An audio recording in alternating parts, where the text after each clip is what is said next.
أعوذ بالله من الشيطان الرجيم.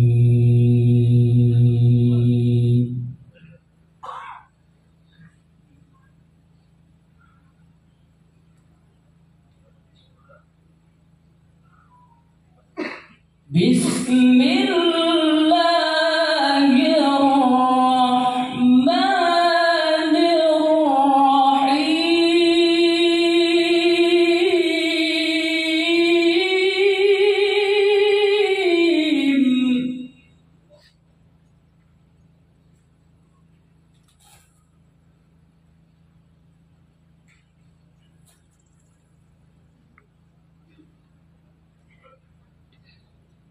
إن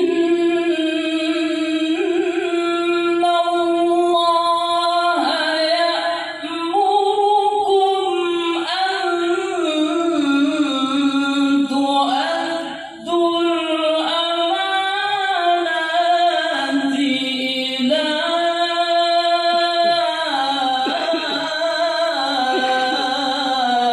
أهلها.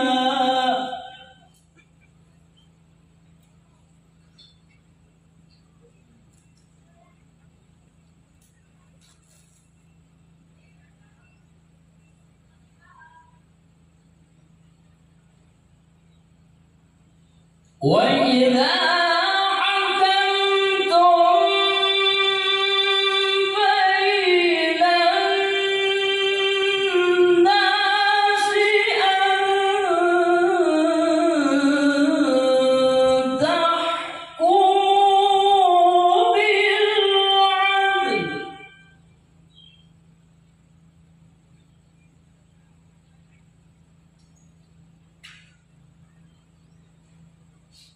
إن الله نعم ما يعظكم به.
يا الوطن يا الوطن حب الوطن من الإيمان ولا تكن من الإرمان.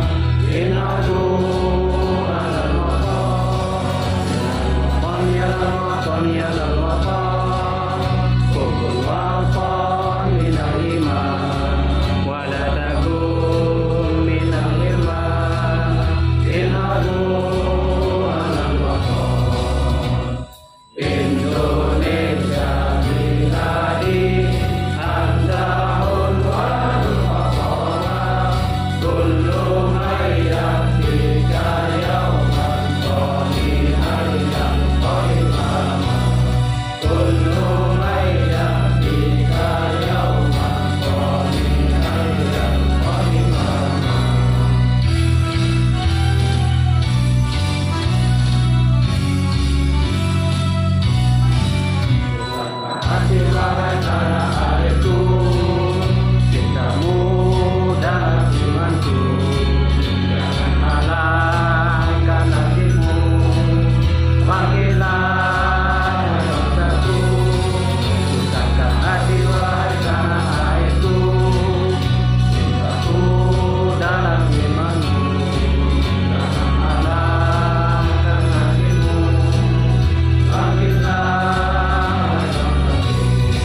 para jamaah, para pimpinan pondok pesantren pada bulan Maulid yang lalu, Bapak Kiai menjanjikan kita, saya akan datang ke Lombok, Pak Haji Ma'arif kata beliau, untuk memberikan pencerahan bagaimana memajukan pondok.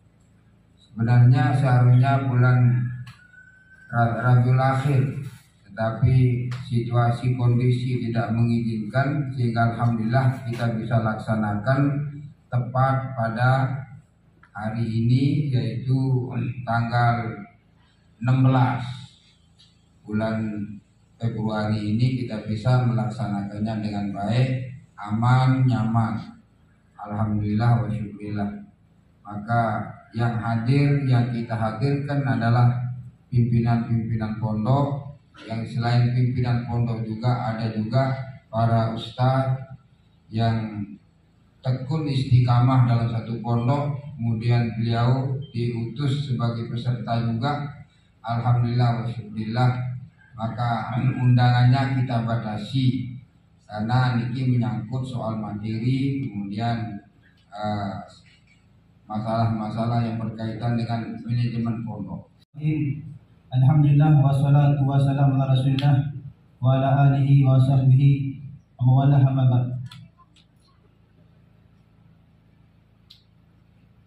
Berdasarkan hasil rapat pemilihan pengurus IKBAMA, Ikatan Keluarga Besar Alumni Amanatul Ummah Provinsi Nusa Tenggara Barat, ditetapkan sebagai pengurus sebagai berikut. Pembina yang hormat Profesor Dr. Kiai Haji Asep Syafruddin Khalil MA. Dewan Kehormatan Alumni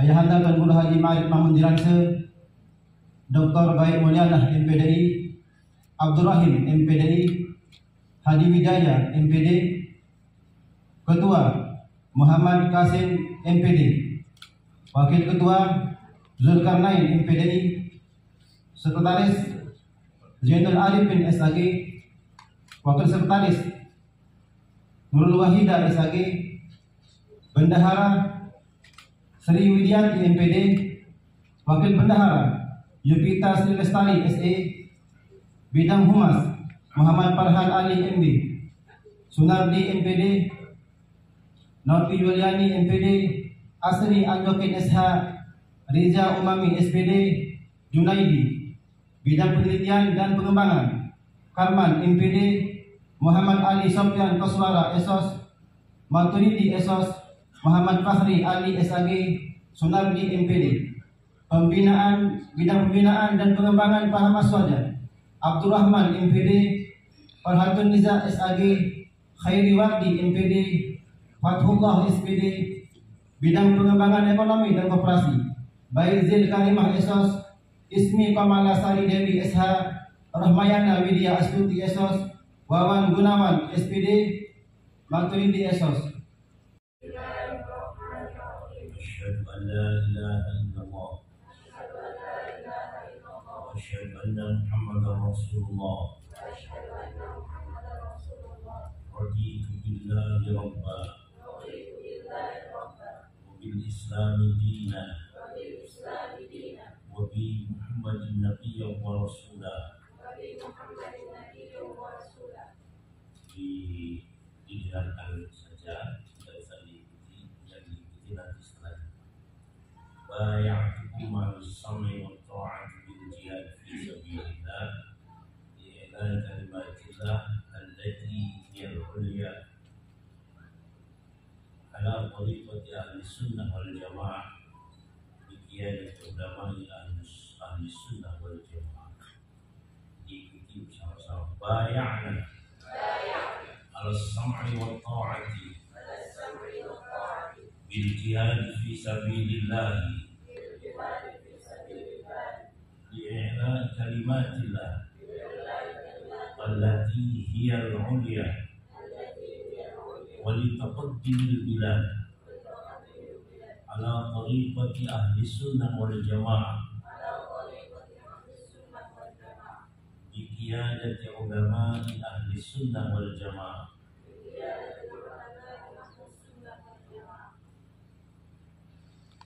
حسبنا آمين حمدا يوافي نعمه ويكافئ مزيده يا ربنا لك الحمد كما ينبغي لجلال وجهك الكريم وعظيم سلطانك اللهم صل على سيدنا محمد الفاتح لما أغلق والخاتم لما سبق ناصر الحق بالحق والهادي إلى صراطك المستقيم وعلى آله حق قدره الدار العظيم اللهم نور قلوبنا بنور هدايتك كما نورت الأرض بنور شمسك أبدا أبدا برحمتك يا أرحم الراحمين.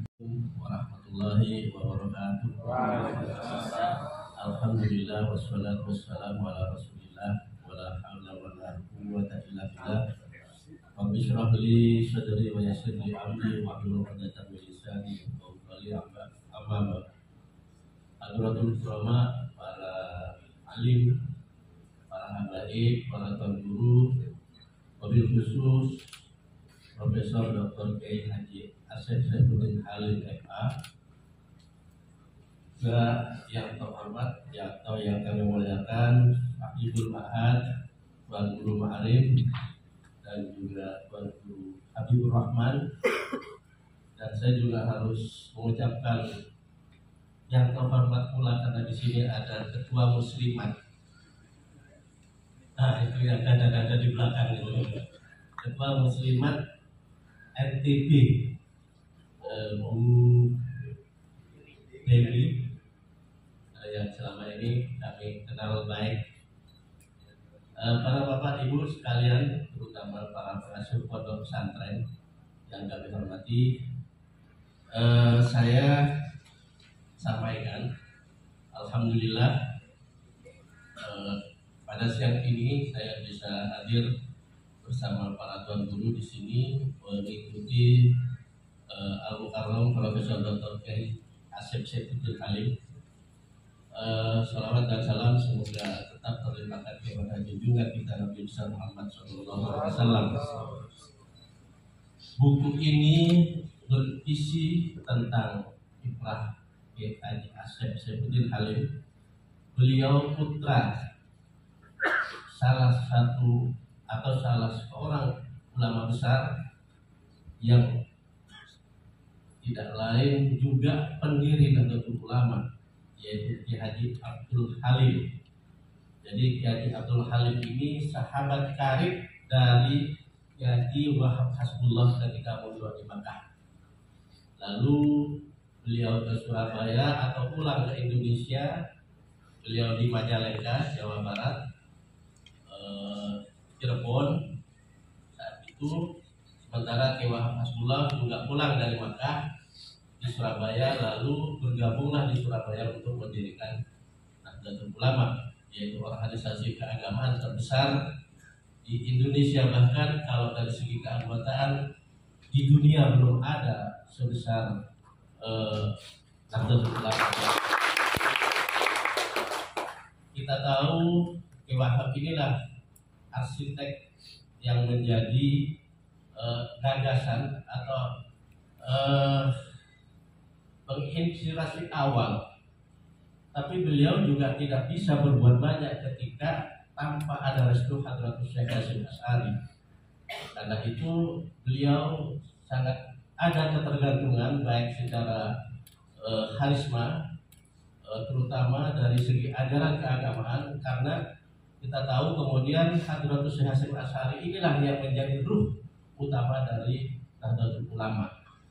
Dan seperti diceritakan oleh Kiai Haji Abdul Halim dalam bukunya, di buku ini juga ada, beliau minta restu itu ke Kiai Haji Hadratus Syekh Hasyim Asy'ari, Kiai Wahab itu bersama Kiai Abdul Halim ini sampai berpuluh-puluh tahun, bahkan 10 tahun, sampai Kiai Haji Wahab Hasbullah ini hampir frustasi. Kalau menurut saya, dalam penilaian saya, hampir frustasi, hampir menyerah karena tidak kunjung direstui oleh Hadratus Syekh untuk mendirikan Nahdlatul Ulama 10 tahun.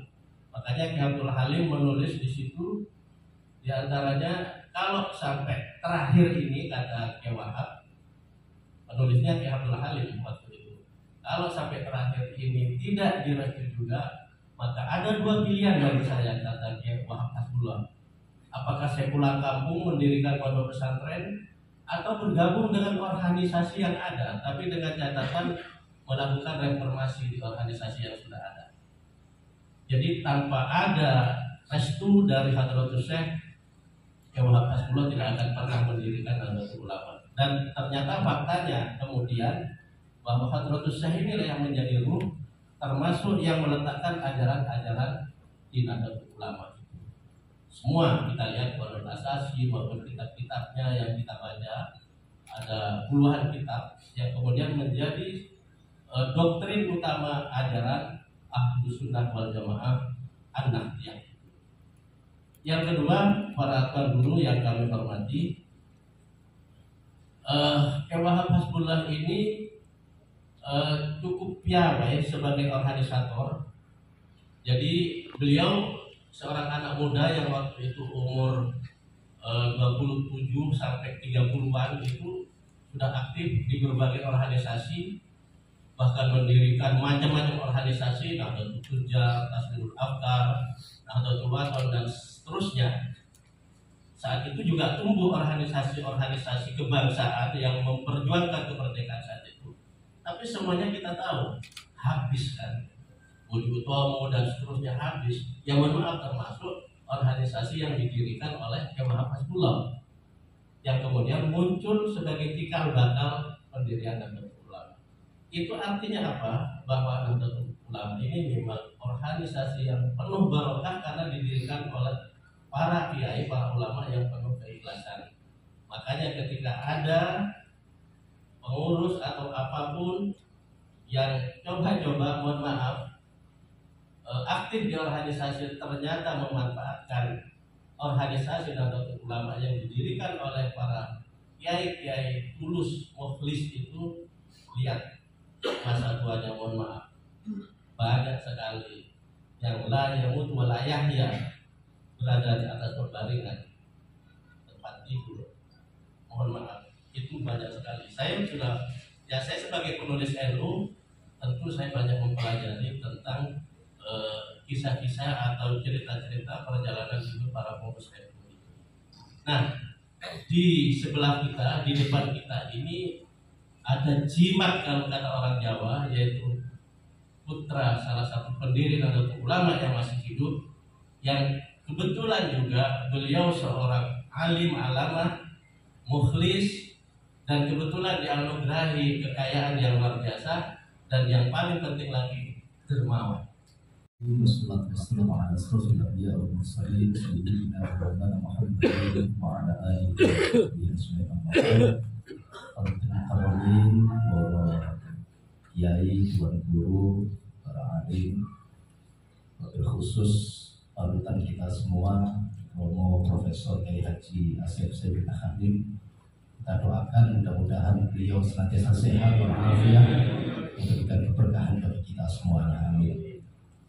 Yang saya muliakan Tuan Guru Haji Ma'arif dan Tuan Guru Haji Habibur Rahman. Para Tuan Guru yang saya muliakan, saya ini mohon izin mengenalkan diri dulu ya. Nama saya Muhammad Ghafiri. Kebetulan sering diajak kiai untuk bersafari menebar kebaikan yang sudah beliau alami dan ingin disampaikan kepada umat. Pertama, saya ingin menyampaikan bahwa tidak banyak kiai, tuan guru yang ingin kaya, dan tidak banyak juga kiai, tuan guru yang memilih jalan dakwah itu dengan kekayaannya. Bahkan sedikit sekali tuan guru kiai yang kemudian merasa percaya diri kalau dirinya kaya. Nah, ternyata itu juga terjadi pada Kiai Asep. Beliau pada awalnya juga merasa minder untuk menjadi orang yang kaya, apalagi juga kaya dan dermawan.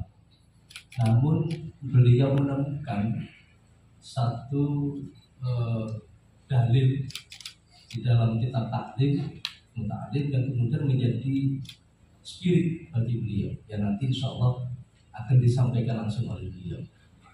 Dan ternyata ini menjadi spirit yang kemudian menjadi hal wajib bagi setiap santri. Dan ternyata bukan hanya santri, melainkan juga para kiai, para guru. Di antara keistimewaan beliau, Kiai Asep ini sangat humanis. Jadi kalau Bapak Ibu ada permasalahan apapun ke dalam beliau, sowan silaturahim ke beliau, pasti ada solusinya. Satu ketika saya mendapatkan telepon dari beberapa guru besar di Universitas Airlangga Surabaya karena kesulitan untuk menjalankan satu misi suci, misi mulia di dalam menerbitkan, menciptakan vaksin COVID. Waktu itu Surabaya dan Indonesia sedang diserang varian Delta. Kita semua tahu varian Delta itu varian sangat mematikan. UNAIR, Universitas Airlangga, itu mendapatkan amanat dari Presiden untuk meneliti, mengkaji, dan kemudian menciptakan vaksin merah putih. Waktu itu awalnya dinamakan vaksin merah putih. Apa yang terjadi setelah vaksin diteliti sekian lama, tibalah waktunya untuk mencari relawan vaksin yang siap disuntik vaksin yang belum sepenuhnya jadi. Tentu tidak semua berani, tentu tidak semua mau untuk disuntik vaksin ini. Merasa kesulitan, apa yang dilakukan oleh para guru besar, telepon saya untuk minta diantarkan silaturahim ke beliau. Bapak Ibu yang saya hormati, begitu para guru besar ini sowan silaturahim ke beliau, kemudian beliau mendoakan, apa yang terjadi subhanallah. Tidak lama kemudian, apa yang terasa sulit sebelumnya itu menjadi sangat mudah. Bahkan relawan vaksin yang dicari sampai ke pelosok desa itu tidak menemukan barokahnya doa Yai Asep, kemudian seperti air mengalir, kata para profesor. Sehingga bukan hanya kesulitan mencari, sekarang malah kesulitan menolak. Para guru besar UNER ini kesulitan menolak para relawan. Inilah satu bukti karomah beliau yang saya saksikan sendiri, dan ternyata ini merambah kemana-mana. Kalau calon warahmatullahi wabarakatuh. Bismillahirrahmanirrahim. Alhamdulillahirabbil alamin. Wa bihi nasta'inu ala umuri dunya waddin. Wassalatu wassalamu ala asyrafil anbiya wal mursalin Sayyidina Muhammadin wa ala alihi wa sahbihi ajma'in. Rabbi israh li sadri wa yassir li amri wahlul 'uqdatam min lisani yafqahu qawli. Rabbana iftah bainana wa baina qaumina bil haqqi wa anta khairul fatihin. Amma ba'd. Hadratil mukarramin, para alim ulama, para kiai, para penyayi yang kami muliakan dan yang kami hormati, Bapak Ibu dan saudara-saudara sekalian yang berbahagia. Mohon maaf saya memang datang ke sana kemari dari berbagai provinsi, dan insya Allah akan saya selesaikan semua. Ada beberapa yang belum saya datangi, memang NTT, kemudian Papua. Insya Allah dalam waktu dekat akan ke sana. Bahkan di luar negeri, yang rencananya juga akan membedah buku ini di berbagai negara, tapi bukan untuk mereka, untuk orang Indonesia yang ada di sana, TKW, TKI, agar mereka bangkit. Tujuan saya kemana-mana adalah di dalam rangka merasa bertanggung jawab untuk ikut serta memberikan andil terhadap terwujudnya Indonesia yang makmur dan Indonesia yang adil. Itu Bapak dan Ibu sekalian. Yang oleh karenanya kalau orang mengatakan apa Pak Yai ke sana kemari, Pak Yai juga tidak mendapatkan uang, malah membagi-bagikan uang.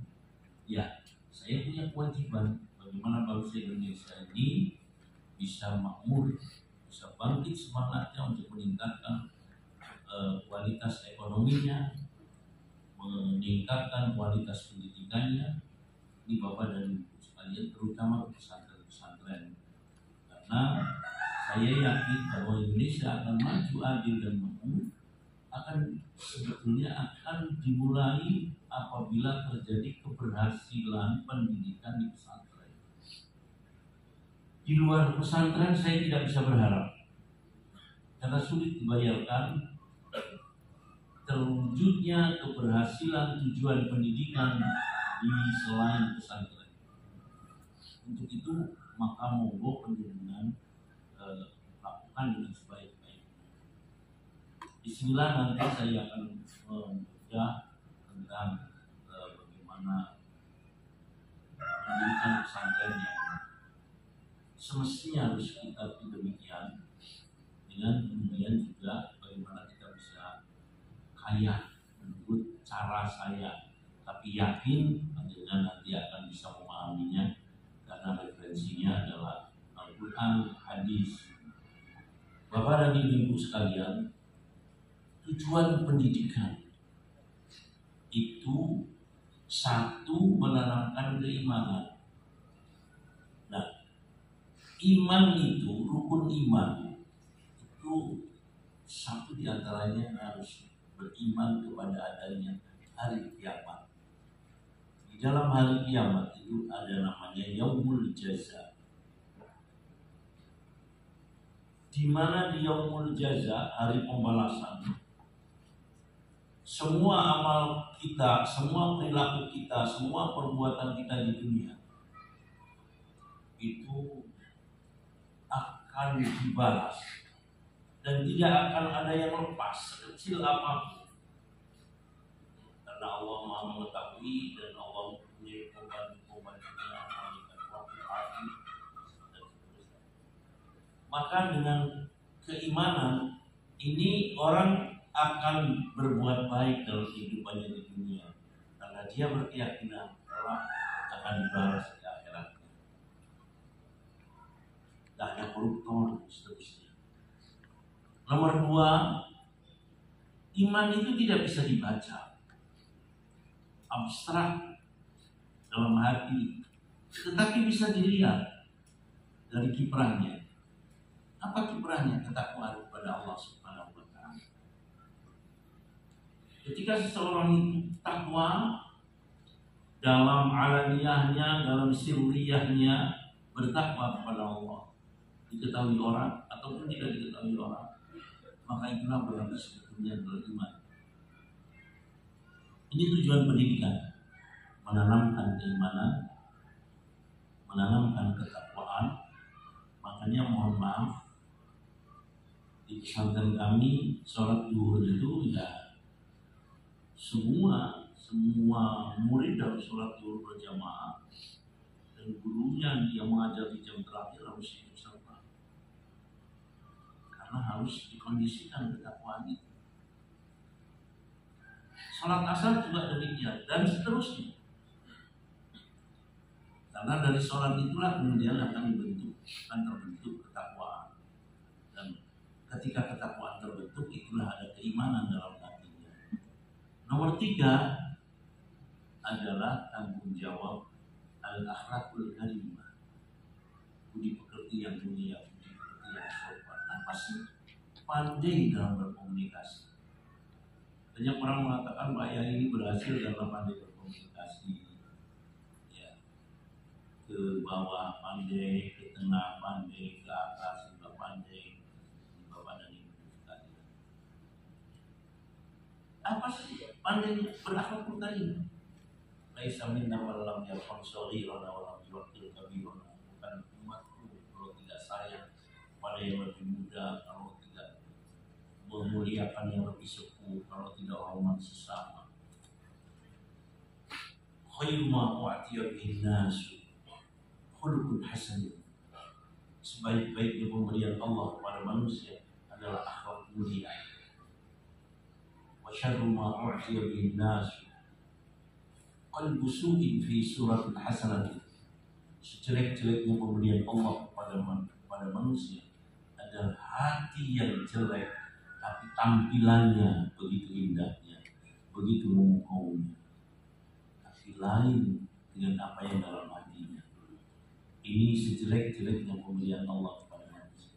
Kita harus berakhlakul karimah, yang akhlakul karimah itu disempurnakan oleh Rasulullah. Innama bu'istu liutammima makarimal akhlak.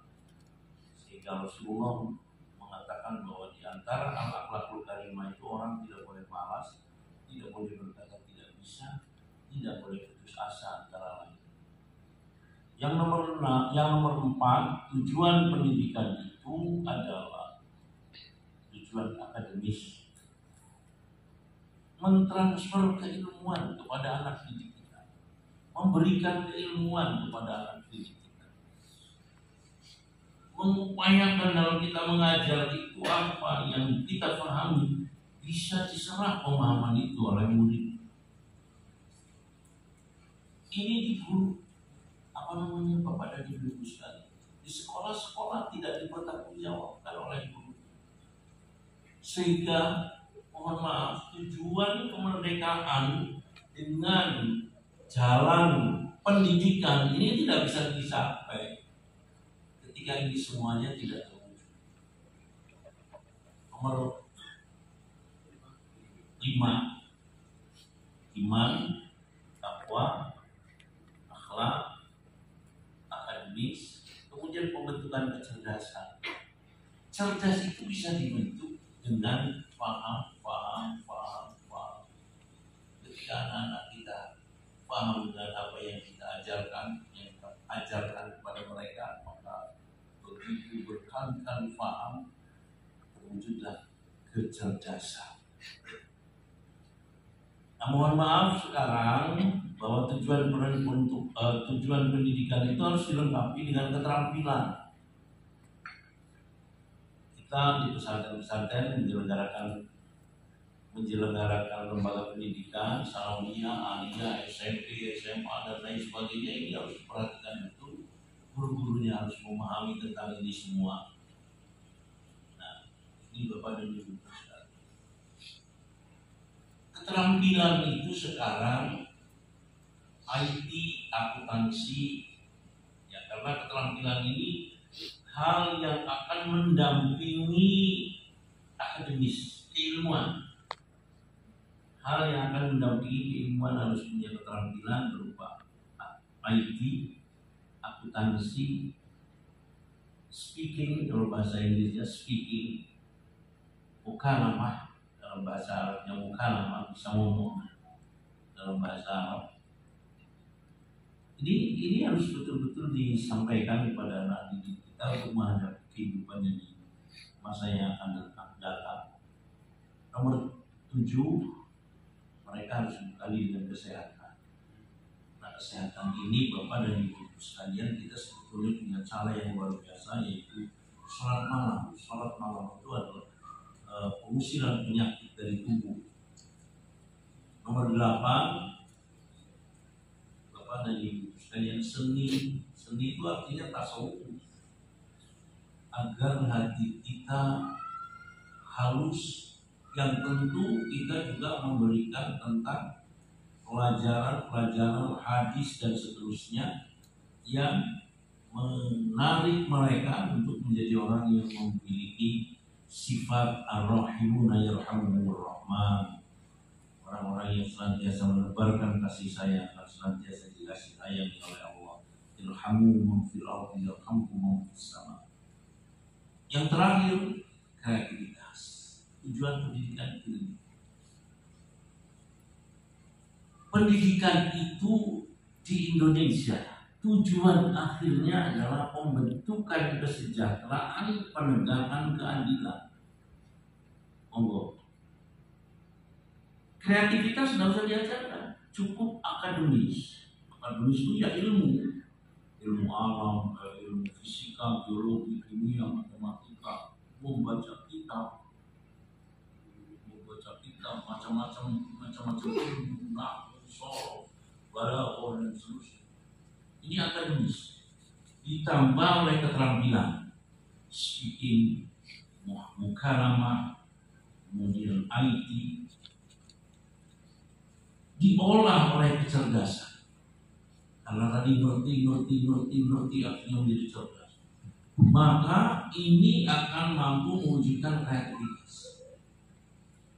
Bikin. Kreativitas apabila dioperasionalkan dalam kehidupan dengan al-akhlakul karimah yang oleh Rasulullah disempurnakan, tidak boleh malas, tidak boleh berkata tidak bisa, tidak boleh putus asa. Bapak dan Ibu sekalian, seseorang siapapun akan bisa mewujudkan kesejahteraan dalam hidupnya. Dan ketika kesejahteraan itu dioperasional, dikemas oleh keimanan yang meyakini adanya yaumul qiyamah dan yaumul jaza, maka dia akan kepingin ikut serta menegakkan keadilan, memberikan sumbangan dalam menegakkan keadilan. Ini Bapak dan Ibu. Oleh karena itu, pondok pesantren saya sebelum dibangun dibuat visi. Panjenengan boleh dibuka handphonenya, direkam, tidak apa-apa. Visi lembaga pendidikan saya, monggo.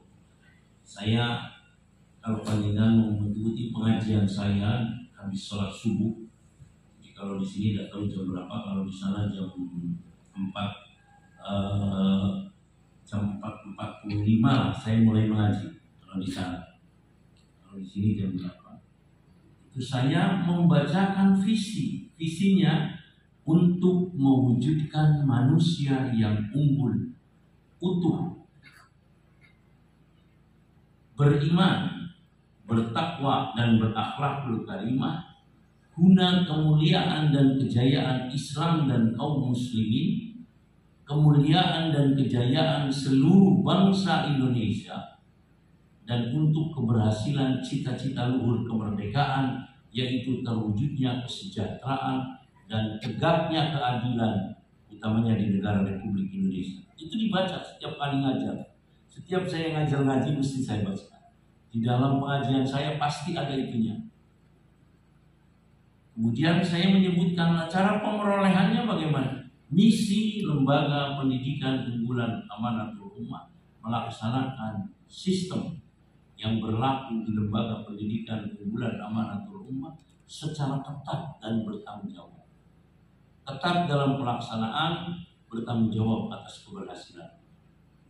Kemudian tujuan peruntukan, karena tadi visinya adalah untuk mewujudkan kesejahteraan dan menegakkan keadilan di Indonesia, maka tujuan peruntukannya ahdaful mutakharrijin atau the goals of graduate.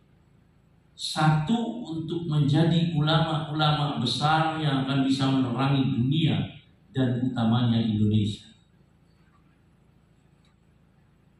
Dua, untuk menjadi para pemimpin dunia dan para pemimpin bangsa Indonesia yang akan senantiasa mengupayakan terwujudnya kesejahteraan dan tegaknya keadilan, utamanya di negara Republik Indonesia.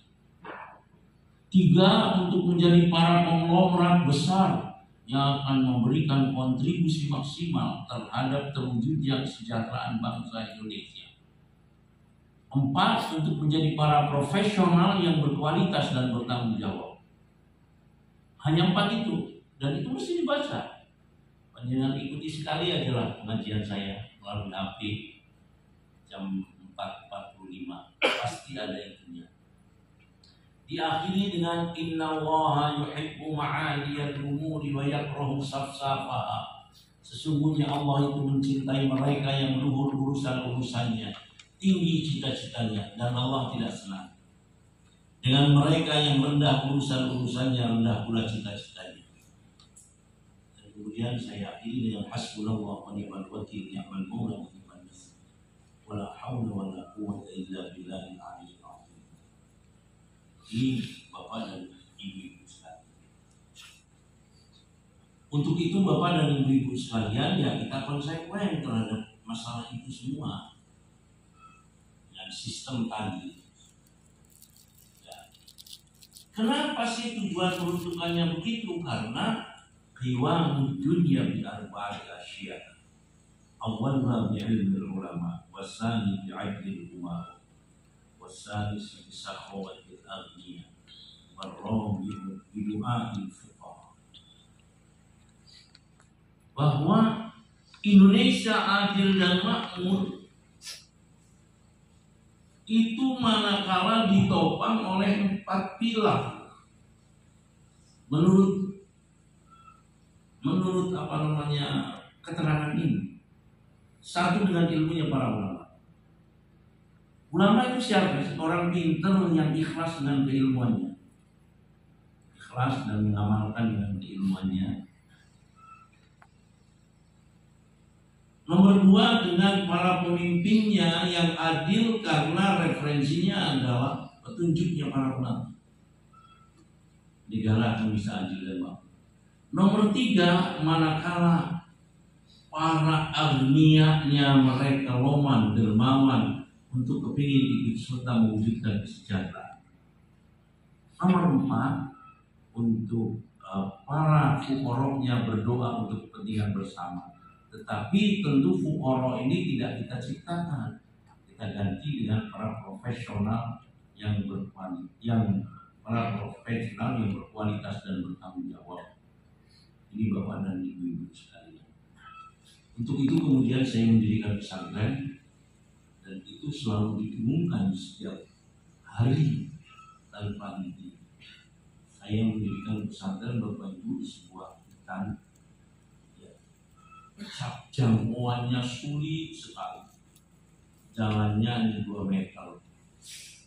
Jadi kalau gasruk ke kiri atau ke kanan, kenanya makadam yang tajam-tajam itu. Tidak ada listrik, gelap gulita kalau malam, banyak begal. Saya mendirikan di sana. Ya, itu tadi ada kiai ketika ceramah mengatakan saya sudah punya 8 pesantren semuanya rasional bisa dapat murid. Tapi Pak Yai pendidikan di sini saya tidak masuk akal.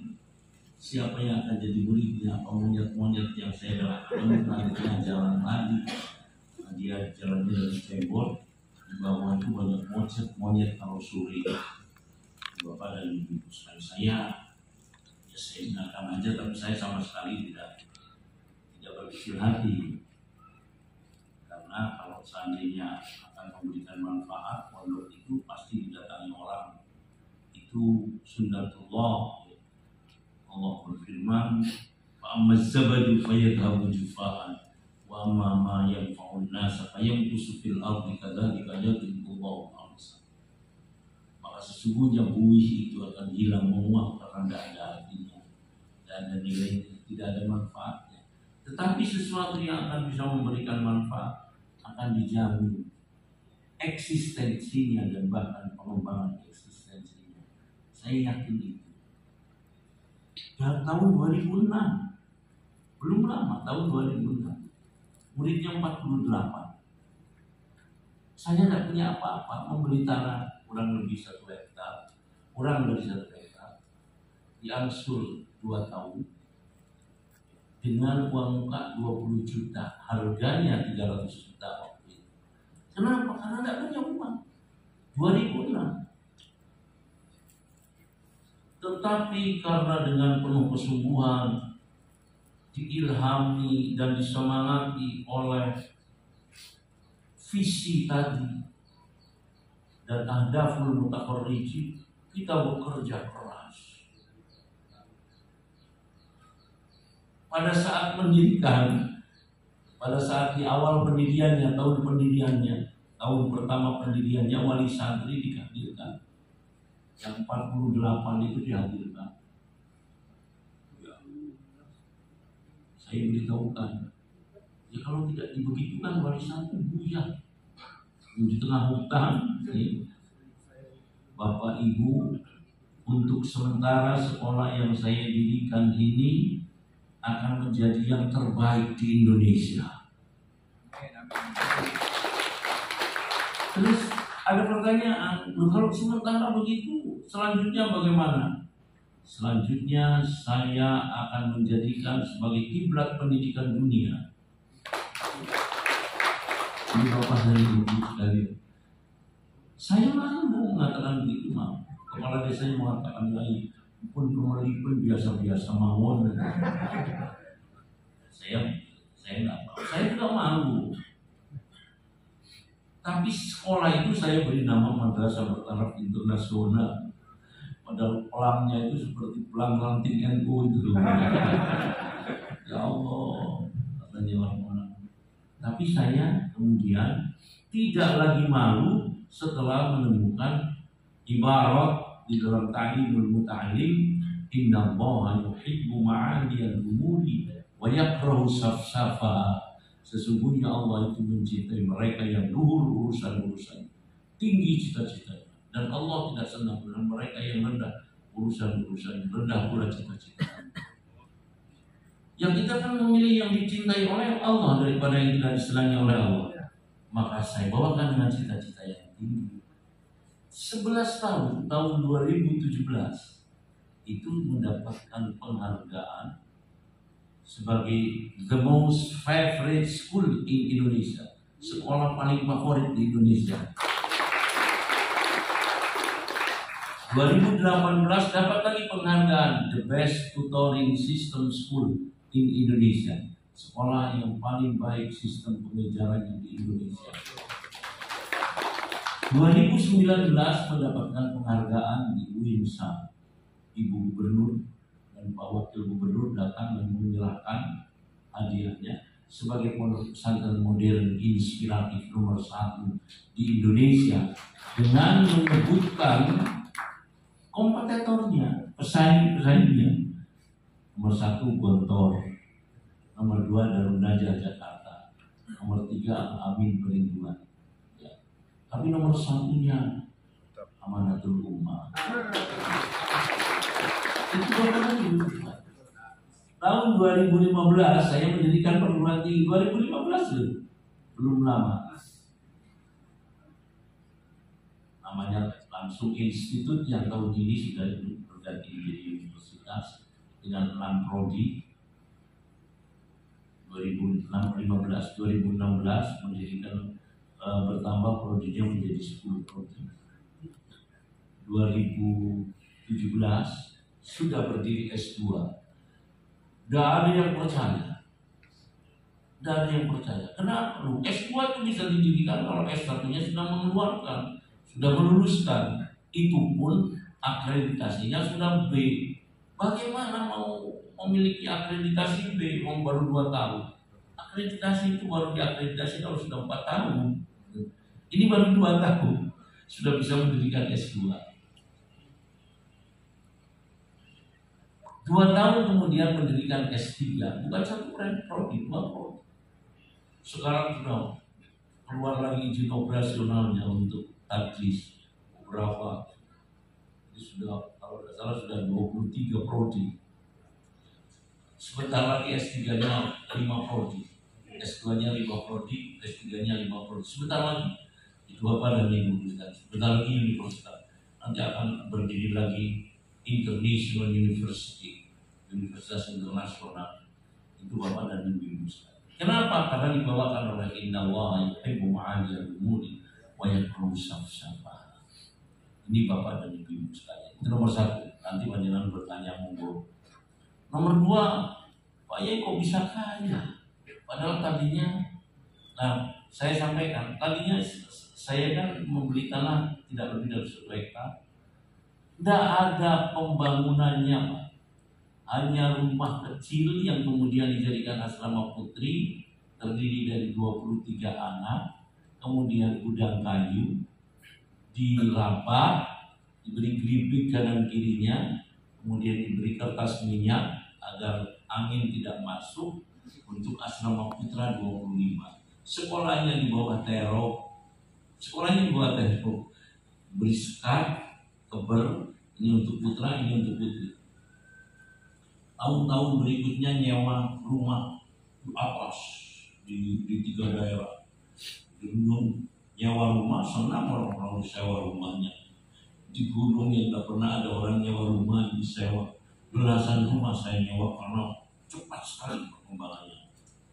Ini Bapak dan Ibu. Sekarang sudah 100 hektar saya mempunyai tanah. Sudah 100 hektar. Gak mau disumbang, gak mau dijual. Beli sendiri. Itu Bapak dan Ibu sekalian. Palingan kalau tahu gedungnya banyak sekali. Saya tidak bisa menghitung gedungnya berapa. Itu di Pacet. Di Surabaya. Di Surabaya kalau tidak salah ada 30 rumah saya beli. Saya beli 30. Dari mana uangnya? Wallahu a'lam. Mungkin wallahu a'lam. Loh, apa bantuan pemerintah? Tidak pernah mau saya dibantu pemerintah. Kalau saya mau, Pak Jokowi Pak Jokowi di sebelah sini Pak Praktik menyawarkan bantuan. Kalau mau kira-kira bantuan itu 200 miliar kira. Tidak mau. Gubernur setiap bulan itu menawarkan bantuan. Tidak pernah mau. Jawaban saya terlalu berat, saya membebani mereka. Kenapa harus dibebani lagi dengan memberi bantuan kepada saya? Satu, apa beban yang diberikan kepada mereka? Kepada Pak Jokowi, Indonesia yang maju, adil dan makmur. Kepada Gubernur Jawa Timur yang maju, adil dan makmur. Itu. Nomor dua, saya sudah bisa bangun sendirilah. Ya biar pondok-pondok yang belum bisa membangun itu yang dibantu, saya tidak usah dibantu. Itu betul. Dan banyak orang tidak percaya. Sampai susah meyakinkan orang kalau tidak percaya. Putranya Ibu Gubernur yang bungsu namanya Ali benci sekali pada saya. Karena ibunya itu kan loman suka memberi pesantren bantuan kepada pesantren-pesantren. Disangkanya bantuan terbesar diberikan kepada saya. Dia saking bencinya sampai salah tingkah. Satu saat diberitahu orang, namanya Ali, Pak Yai itu tidak mau dengan bantuan-bantuan itu, tidak ada bantuan.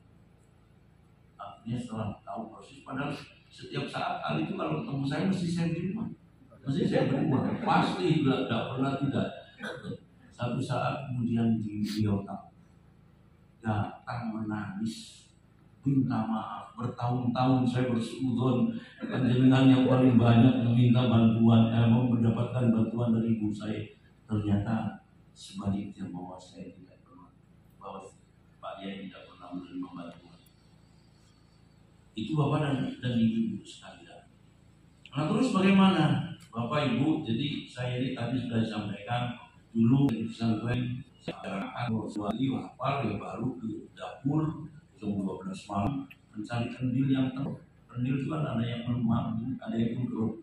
Kalau yang tengkurap sudah dipakai lagi oleh pemerintah, sudah dibuang, sudah disosor BB, itu saya bersihkan. Saya bersihkan sebersih-bersihnya, sehingga kemudian kalau tadinya kena najis dan tidak ada lagi najisnya, kemudian direbus kembali. Nah, intipnya itu buat airnya itu kuning kecoklat-coklatan, ya. Dibuat teh, enak, gurih, lebih gurih daripada teh. Intipnya mengelupas, ya saya makan itu. Tentu malam hari jam 12 malam, jam 1. Ikannya mencari lombok, ya yang terbuang, lombok yang terbuang, garam yang terbuang. Sudah, itu Bapak dan Ibu sekalian tidak pernah. Karena memang abah saya sudah meninggal dunia dan seterusnya. Itu Bapak-bapak dan Ibu sekalian. Ketika mau kuliah, saya harus jadi kuli bangunan dulu 2 bulan. Karena uang pangkal masuk kuliah itu Rp6.000. Rp6.000. Saya bekerja itu jadi kuli bangunan Rp225 gajinya. Nah, yang Rp30 digunakan untuk ongkos bemo, Rp15 pulang pergi, Rp30, Rp95 untuk makan. Yang 100 rupiah setiap hari saya kumpulkan sampai 2 bulan dapat 6.000, berhenti sudah. Berhenti, saya daftar. Ijazahnya dari mana? Tidak punya ijazah. Tidak punya ijazah. Nah, kok bisa daftar? Diterima kok. Diterima daftar, ijazahnya buat sendiri. Jadi saya datang ke pesantren tempat saya mengaji, saya bilang sama Pak Yai, ini aku butuh ijazah untuk masuk YLN waktu itu. Nah, ya buatlah katanya. Katanya makanya buat. Nilainya buat sendiri. Saya buat nilainya 9 semua. Akhirnya saya ikut tes karena saya selalu membaca buku. Saya ikut tes, berhasil. Tapi harus banyak 8 mata pelajaran. Saya masih ingat tes. Yang lainnya yang punya ijazah cuma 3 mata pelajaran. Tapi saya lulus paling atas sudah. Seterusnya itu Bapak dan Ibu sekalian. Nah, terus setelah itu makanya setiap hari jadi guru akhirnya di tahun kedua setelah kuliah di tingkat 2 jadi guru.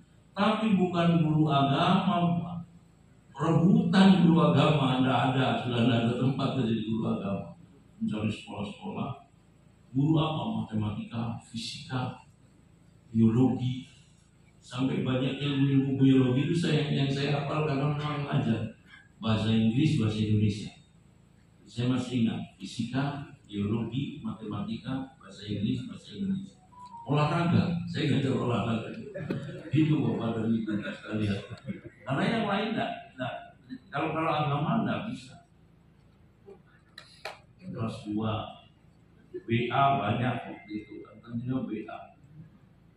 Dan sudah tidak ada jam pelajaran untuk agama, sudah tidak ada. Itu Bapak dan Ibu. Setelah jadi guru, karena disenangi murid-muridnya, ya banyak ajarnya. Sudah tidak ada masalah tentang bagaimana makan, sudah tidak ada masalah. Tapi satu saat saya diminta ijazah oleh sekolah tempat saya mengajar. Saya dihadapkan dengan 2 masalah, mengundurkan diri atau saya berspekulasi. Terbuka saya tidak punya ijazah, tapi memang saya mahasiswa. Saya terus kalau saya terbuka belum itu juga dikeluarkan. Kalau saya disenangi sama murid-murid, guru favorit. Tapi itu satu alternatif yang lain karena sekolahnya mau akreditasi. Yang diminta ijazah SMA, mengajar matematika mana pernah. Ngajar fisika, ngajar biologi. Sampai saya tahu yang namanya fenotip adalah gabungan dari genetik dan lingkungan. Tapi ya karena mengajar biologi, terus akhirnya Bapak dan Ibu sekalian saya memilih tidak mengajar untuk mengundurkan diri. Biarlah saya lapar apa-apa. Yang penting saya tidak malu. Lapar lagi bertahun-tahun. Tapi tahun berikutnya saya ikut ujian ekstrane. Ujian ekstrane MAAIN. Nah setelah itu kemudian saya masuk IKIP jurusan bahasa Inggris. Masuk IKIP jurusan bahasa Inggris. Dipertanyakan, ini tidak bisa ini masuk IKIP ini, bisanya hanya di IAIN. Karena ijazahnya MAAIN, tapi negeri. MAAIN Madrasah Agama, Madrasah Aliyah Agama Islam Negeri. Loh, ini ada SKB 3 menteri. Ya datanglah ke Pak Tisna, pembantu rektor 1. Jadi saya mau kuliah, dia harus ketemu dengan pembantu rektor 1. Saya datang, saya bawa Pak Tisna, bagaimana? Ini saya datang belum diterima, daftar. Disuruh menghadap Bapak, padahal bahwa saya sudah membawa SKB ini, saya bawa ijazah ini, tanda tangan. Tolong didaftar. Setelah didaftar baru tes nomor 1 deh. nomor satu peluang ini. Ya karena memang sudah 3 tahun di IAIN, sudah 3 tahun. kembali ini Bapak dan Ibu sekalian.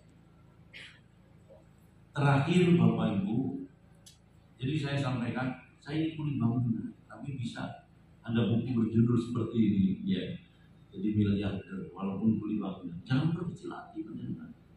Nah, saya itu terakhir jadi guru SMP swasta di pojokan gang, di dalam gang sekolahnya ini. SMP Bina Bangsa 2. Ya, saya jadi guru di sini. Tapi kok bisa jadi profesor? Profesor itu Bapak harus dosen. Nomor 1 harus doktor, nomor 2 harus dosen, ngajarnya harus 20 tahun. Jadi dosennya harus 20 tahun baru bisa profesor. Nah, saya itu Bapak dan Ibu sekalian guru SMP swasta pojokan gang. Tapi hanya satu-satunya di Indonesia sejak ada Indonesia, guru besar yang dikukuhkan oleh presiden itu saya, Pak. Bapak Jokowi juga mengukuhkan saya, juga mengatakan akhirnya perkenankan saya untuk menyebut Pak Kiai Asep dengan namanya yang lengkap, Profesor Dr. Kiai Haji, dan itu Bapak dan Ibu sekalian. Apa itu? Inna Allah yuhibbu ma'aliyal umuri wa yakrahu syafa'a. Itu Bapak-bapak dan Ibu. Nah, Bapak dan Ibu sekalian, ketika saya membangun pondok, menginginkan sebuah cita-cita yang besar, saya tidak punya apa-apa. Ya. Saya memahami firman Allah, ayat Allah, "Wa may yatawakkal 'ala Allah fa huwa hasbuh. Inna Allaha balighu amrihi." Barang siapa yang bertawakal kepada Allah, maka Allah menjamin keberhasilannya, dan Allah akan pasti mewujudkan janji yang memberikan jaminan keberhasilan kepada yang bertawakal kepada Allah. Apa tawakal? Berupaya keras dan berdoa maksimal. Saya mau berupaya keras apa? Tidak ada objek yang bisa saya upayakan, tapi ada satu yang bisa saya lakukan, berdoa. Jadi saya mencari sholat hajat kemana-mana, mencari sholat hajat dari buku, kemudian saya gunakan, tidak berhasil, ditinggalkan.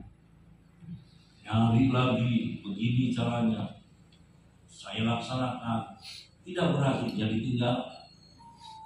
Namanya mujarobat, ya, dicoba. Tapi yang terakhir, kemudian saya menemukan dalam kitab Ihya Ulumuddin, justru pada saat saya mentolaah di Padang Arafah, menunggu dilaksanakannya wukuf, yaitu tanggal 8 kan sudah datang, wukufnya tanggal 9, maka di tanggal 8 saya baca-baca, ya, saya menemukan yaitu sholat hajat minad du'a alladzi la yuraddu, doa yang tidak akan pernah ditolak oleh Allah Subhanahu wa taala. Disebutkan dalam kitab Ihya Ulumuddin itu adalah maksur. Dalam pemahaman saya, maksud itu setidak-tidaknya di zaman sahabat pernah dilaksanakan. Nah, kemudian pesannya Imam Ghazali, la tu'allimuha li sufaikum fayata'awanuna biha ala ma'siyati. Jangan diajarkan kepada sembarang orang, takut digunakan maksiat. Karena istijabahnya sholat hajat ini, walaupun untuk maksiat bisa jadi dikabulkan. Nah, kalau digunakan untuk maksiat, kan kita yang ngajarkan kan ada tanya. Itulah pesannya Imam Ghazali. Yang saya ambil, yang saya pahami bukan itunya. Yang saya pahami betapa istijabahnya sholat hajat ini. Yang saya pahami dari pesannya Imam Ghazali itu adalah itu. Sehingga kemudian saya mencoba. Setelah mencoba berhasil. Akhirnya kemudian saya mencari waktu yang istijabah.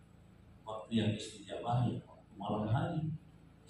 Karena dalam hadis kursi disebutkan wahal min mustaghfirin fastaghfiru wal min da'in faujibuhu.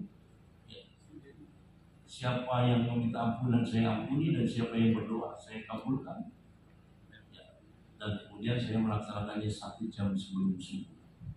Saya melaksanakan 1 jam sebelum subuh, 12 rakaat, kemudian diakhiri dengan witir, dan bahkan saya awali dengan tahajud, sunnah tahajud. tahajud 2 rakaat. Saya membaca Allahumma anta rabbi la ilaha illa anta khalaqtani wa ana 'abduka wa ana 'abduka mastata'tu a'udzu bika min syarri ma sana'tu a'udzu laka bi ni'matika 'alayya wa a'udzu bi dhanbi faghfirli fa innahu la yaghfiru dhunuba illa anta. Saya salat tahajud lagi 2 rakaat. Salat sunat tahajud di rakaatain mustaqbil qiblatillah ta'ala. Setelah itu saya berdoa, Allahumma anta rabbi la ilaha illa anta 'alaika tawakkaltu wa anta rabbul 'arsyil 'azim. Ma syaa Allah kana wa ma lam yasha' lam yakun. A'lamu anna Allah 'ala kulli syai'in qadir wa anna Allah qad ahata bi kulli syai'in 'ilma. A'udzu bika min syarri nafsi wa min syarri kulli dabbatin anta akhidun bi nasiyatiha inna rabbi 'ala siratin mustaqim. Baru setelah itu saya sholat hajat yang 12 rakaat. Sholat hajat itu yang dibaca setiap rakaatnya Al-Fatihah sekali, surat ayat kursi sekali, surat Al-Ikhlas sekali. Setiap rakaat. Kalau sholat tahajud bebas ya. Fatihah, ayat, Fatihah, surah, Fatihah. Sampai kemudian 12 rakaat juga sama, Fatihah, ayat kursi, surat Al-Ikhlas. 2 rakaat salam, 2 rakaat salam. Setelah salam yang ke-6, setelah 12 rakaat kita sujud. Dalam sujud sebelum berdoa membaca dulu bacaan yang ada di situ. Subhanalladzi labisal 'izza wa qala bihi Subhanalladzi ta'aqqafa bil majdi wa takarrama bihi. Subhanalladzi ahsa kulla syai'in bi'ilmihi. Subhanalladzi la yanbaghi tasbihu illa lahu. Subhanadzil manni wal fadli. Subhanadzil 'izzi wal karami. Subhanadzil taul.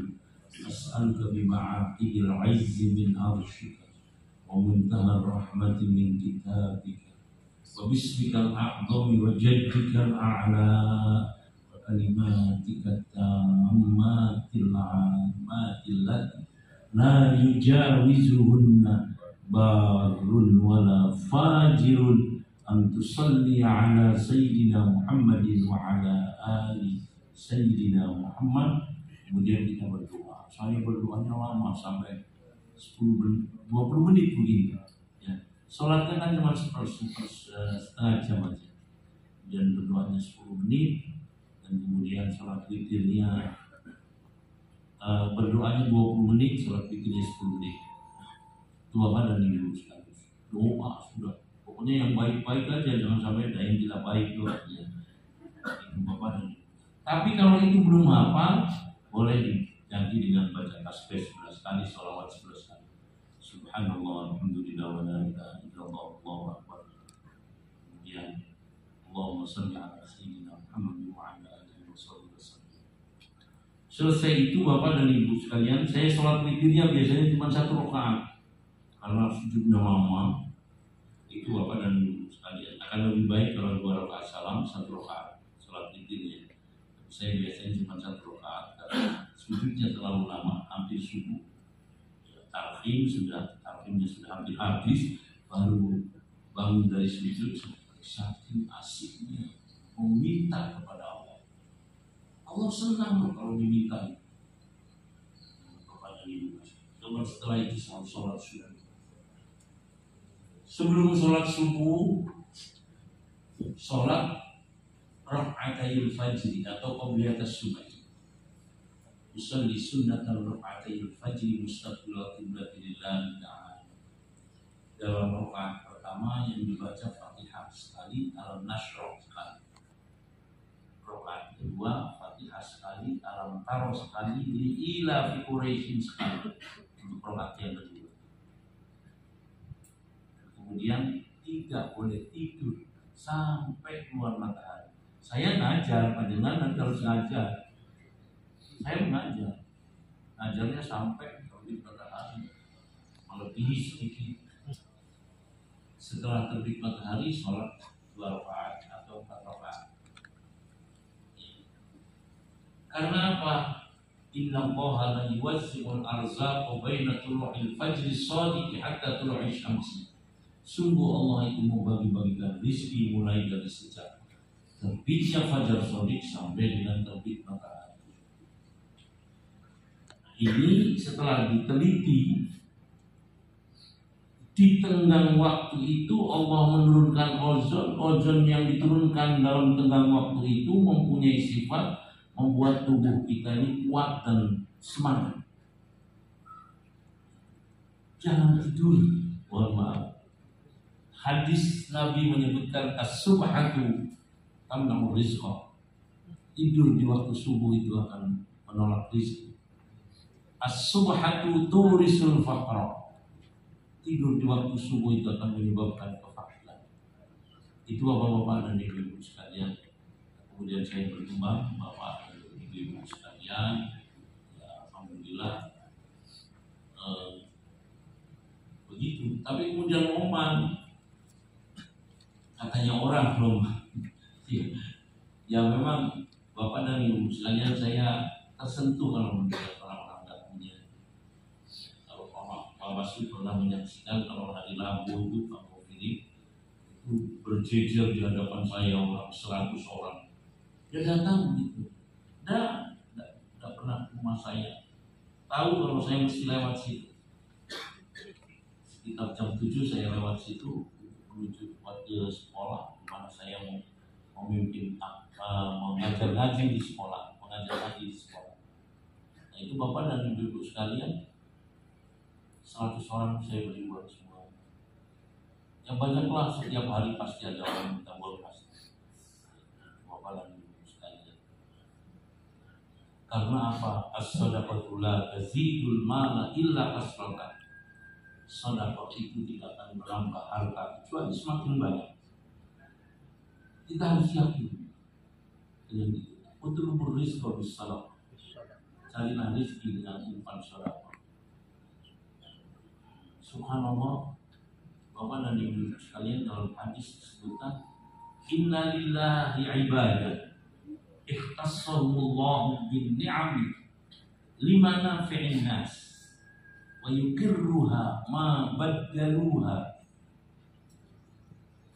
fa idza mana'uha naz'aha minhum wa hawwalaha ilal akhirina. Allah itu mempunyai hamba-hamba yang diberikan kekhususan oleh Allah, mendapatkan kenikmatan Allah yang banyak untuk kemanfaatan manusia. Kenikmatan itu akan terus ditetapkan oleh Allah kepadanya apabila mau menyerahkan sebagiannya untuk manusia. Tapi kalau sudah tidak mau lagi, Allah mencabutnya kenikmatan itu dan memindahkan kepada orang lain. Saya masih kepingin tidak dicabut. Dan nanti satu saat kalau harus dicabut oleh Allah tidak apa-apa, asalkan dipindahkannya kepada anak saya, tidak apa-apa. Kepada anak saya. Ya, tapi ya jangan sekarang, nanti 20 tahun lagi nggak apa-apa. Atau mudah-mudahan terus sampai itu bapak dan ibu sekalian. Saya kira mungkin itu sebetulnya memang panjang sekali, manajemen belum disentuh dan seterusnya, tapi ya memang waktunya ya. Kalau memang 2 sesi mungkin masih bisa lebih luas karena tujuan saya datang kemana-mana hanya untuk itu, tidak untuk yang lain, untuk mau menyemangati orang dan untuk menyemangati lembaga-lembaga pendidikan agar lembaga pendidikan yang akan mampu memberikan kontribusi bagi Indonesia maju menyemangati orang agar mampu mewujudkan peningkatan kebudayaan dan kesejahteraan. Saya kira demikian bapak dan ibu sekalian, persilakan kalau mungkin yang mau.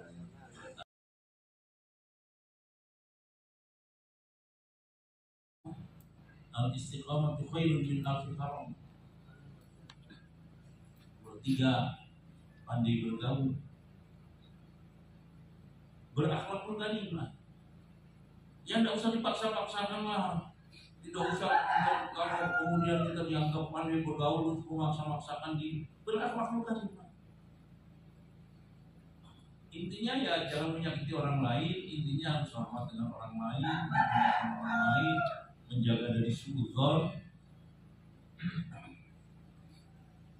Khairu ma u'tiya bihin nasu khuluqun hasan wa syarru ma u'tiya bihin nasu qalbu su'in fi suratin hasanatin. Sebaik-baiknya pemberian Allah kepada manusia adalah akhlak mulia, dan sejelek-jeleknya pemberian Allah kepada manusia adalah hati yang jelek tapi dalam tampilan yang baik. Nomor 4, tentu harus harus pandai bergaul. Nomor 4, harus baik dengan keluarga. Khairukum li ahli wa ana khairukum li ahli. Sebaik-baiknya kamu adalah yang paling baik dengan istrinya, dan saya adalah orang yang baik-baik terhadap istri saya. Itu kata Nabi. Nomor 5, kerja keras. Al-ajru ala qadri ta'ab. Al-ajru ala qadri ta'ab. Nah tadi Mas yang mengasuh pondok pesantren, yang bagaimana Pak Yai? Ya ngajar ngajinya. Itu setelah sholat malam, kemudian habis sholat subuh, jangan tidur, jangan tidur sampai terbit matahari. Ini Bapak dan Ibu sekalian. Nah, sehingga kemudian tubuh kita kuat. Pegangi yang 5 ini, kita akan berhasil. Jujur, disiplin, pandai bergaul, baik dengan istri, dan yang nomor 5 adalah kerja keras. Bapak dan Allah min fadli wa rasul inna ila qahir radhibu. 10 kali setelah subuh, 10 kali setelah asar. Saya pernah juga mendapatkan ijazah agar rezeki saya banyak, disuruh membaca ya kafi, ya kafi, ya kafi, karena ada ya-nya, kafin tanwinnya hilang, ada ya-nya ya munada, ya kafi. Di Jawa Barat ada yang mengatakan ya kafiyu, saya bilang jangan ya kafi. Ina isin kul ghazi illam yantasib wala bi'al wa hadfu ya'ihi yajib, ya-nya harus dibuang, ya kafi. Tapi karena ada ya-nya maka tidak boleh diberi tanwin, ya kafi, ya kafi, ya mughni, ya kafi, ya mughni, ya fattahu, ya razzaq, ya kafi, ya mughni, ya fattahu, ya razzaq. Baca 1000 kali setelah sholat subuh, paling 10 menit selesai, tidak sampai. Kemudian setelah sholat asar dibaca 1000 kali lagi, paling 110 menit. Yang yakin biar banyak rezekinya. Ya kafi, ya mughni, ya fattahu, ya razzaq. Nomor 1 itu. Nomor 2,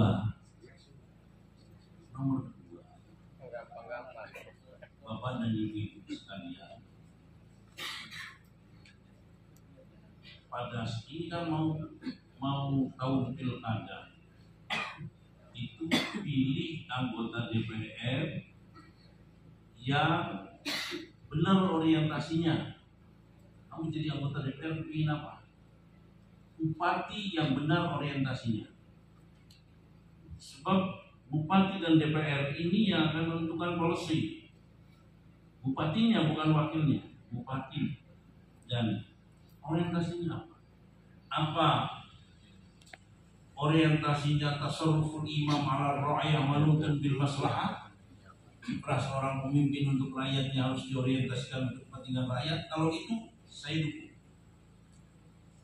Itu Bapak dan Ibu sekalian. Nah, kalau kita memilih mereka yang orientasinya itu, maka nanti itu harus ada bosda di daerahnya. Harus ada bosda, sehingga kemudian sekolahnya ditunjang oleh bosnas dan oleh bosda, bisa meningkatkan gaji guru. Di samping kita tadi hasbunallah, sayyidina Muhammad fadli wa rasulullah ilallahi rabbi, ya kafi, ya mu'ti, ya fattah, ya razzaq. Saya baca berbulan-bulan, kita yang 2000 kali habis, tapi sekali aja habis subuh 2000 kali kasih kami azannya ada besar. Saya baca 2000 kali, 30 istiqomah. Setelah itu tidak baca lagi karena sudah kaya. Ya.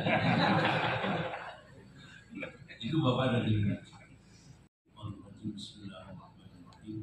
Wa ma qadarullaha haqqa qadrihi wal ardu jami'an qabdatuhu yawmal qiyamah was samawati matwiyatun bi yaminihi subhanahu wa ta'ala ma yushrikun.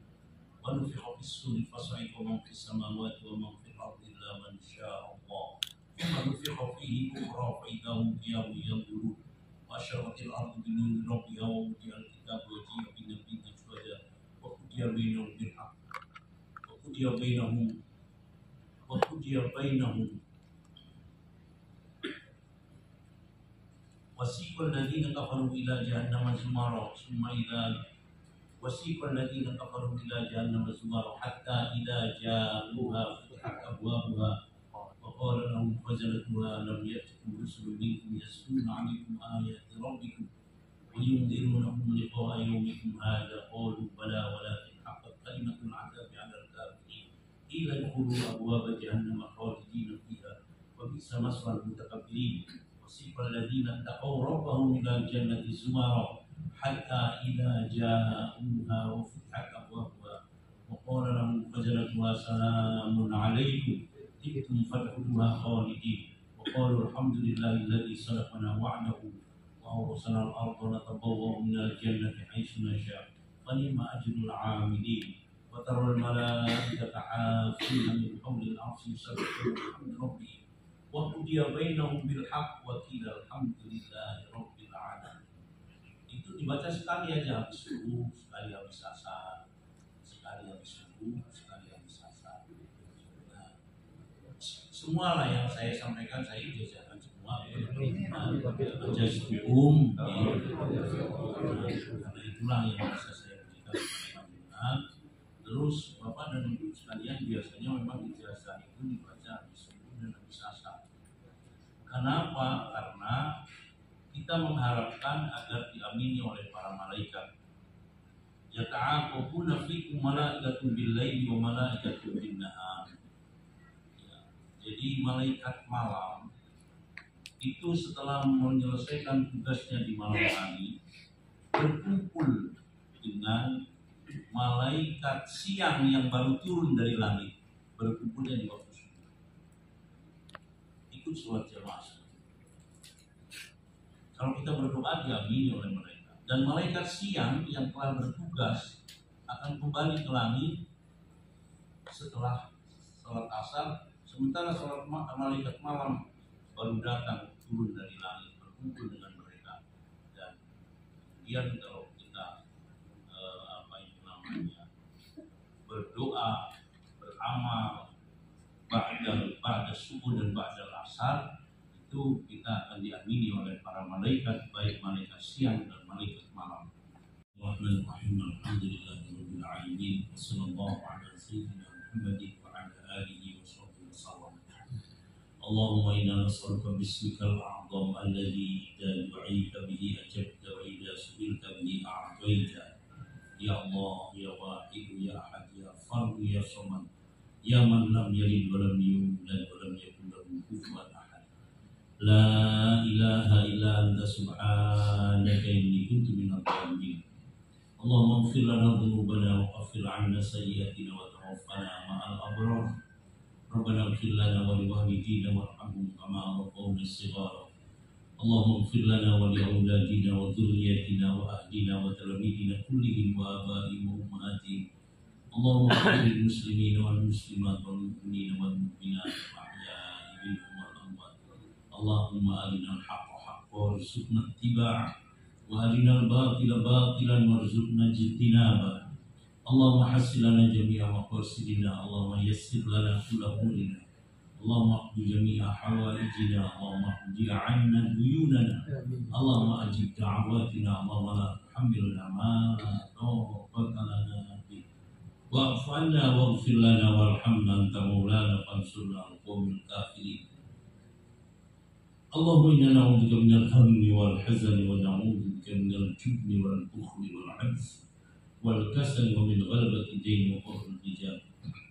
اللهم اجعلنا وأولادنا وذريتنا وأهلنا وتلاميذنا كلهم وآباءهم وأمهاتهم عبادك الصالحين المتقين الراسخين في العلم الفطناء الأذكياء العلماء المجاهدين في سبيلك المخلصين الناجحين النافعين لأنفسهم ووالديهم ولدينهم ولحياة الناس. واجعلنا وأولادنا وذريتنا وتلاميذنا كلهم العلماء العاملين الكبار الرؤساء العلماء العادلين الأغنياء الشاكرين والمتخصصين المسؤولين.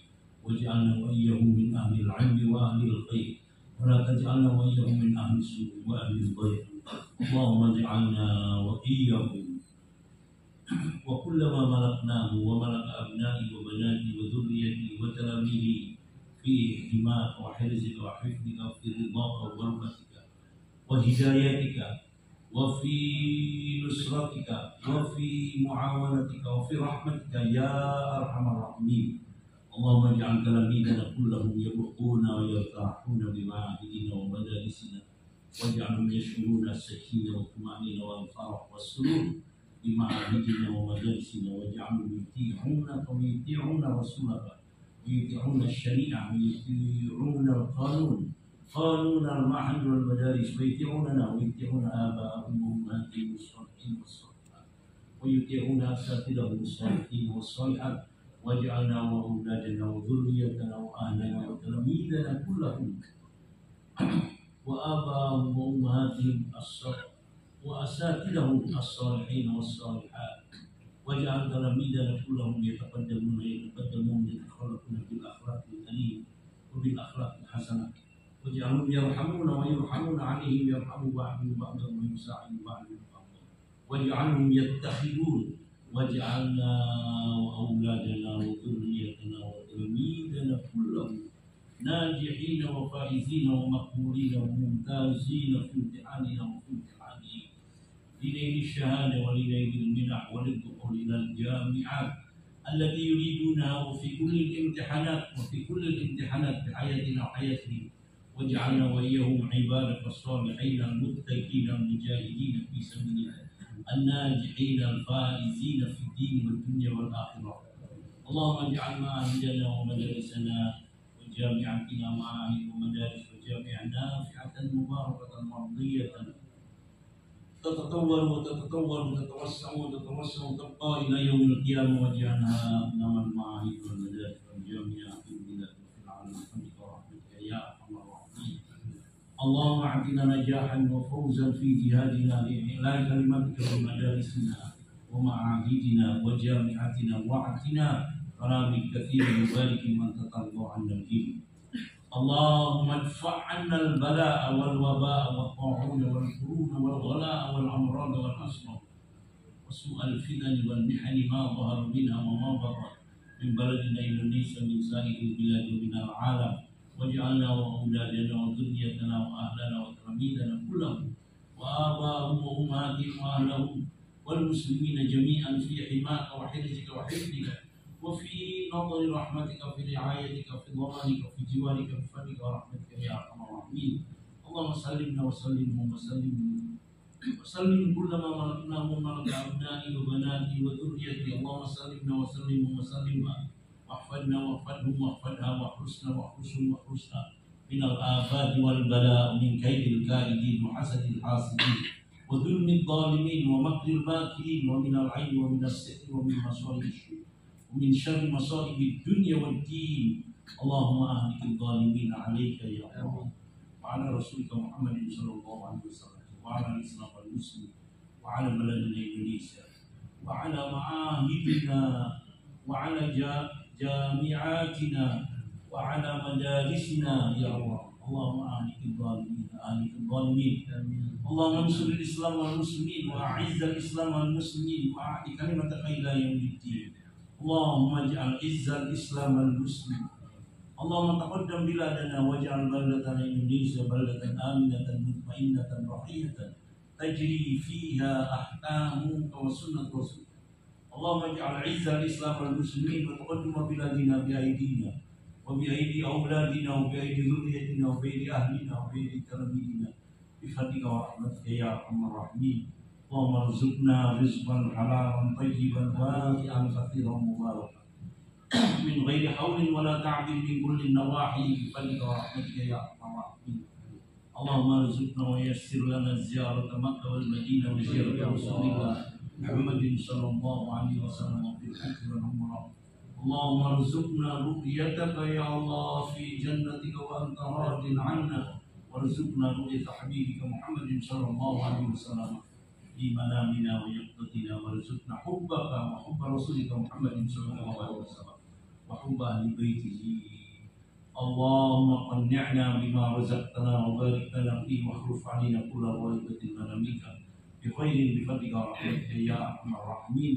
اللهم بارك لنا في أعمالنا وأولادنا وذريتنا وأهلنا وتلاميذنا كلهم وآبائهم وأمهاتهم وأرزاقنا وأموالنا وحياتنا في الدين والدنيا والآخرة. اللهم طول أعمارنا وصحي أجسادنا وتمم أعمالنا وأحسن أخلاقنا واشفنا واشفنا واشفنا واشف مرضانا بفضلك ورحمتك يا أرحم الراحمين. اللهم إنا نسألك رضاك والجنة، اللهم إنا نسألك رضاك والجنة، اللهم إنا نسألك رضاك والجنة، ونعوذ بك من سخطك والنار، ونعوذ بك من سخطك والنار، ونعوذ بك من سخطك والنار. اللهم إنا نسألك العفو والعافية والسلامة والمعافاة الدائمة في الدين والدنيا والآخرة.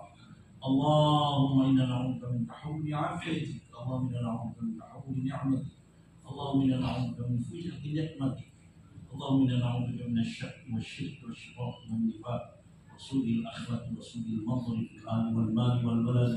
اللهم إنا نعوذ بك من الكفر والفقر والذل ومواقف العز في الدين والآخرة. اللهم تقبل منا إنك أنت السميع العليم وتب علينا إنك أنت التواب الرحيم. وصلى الله على سيدنا محمد وعلى آله وصحبه وسلم والحمد لله رب العالمين.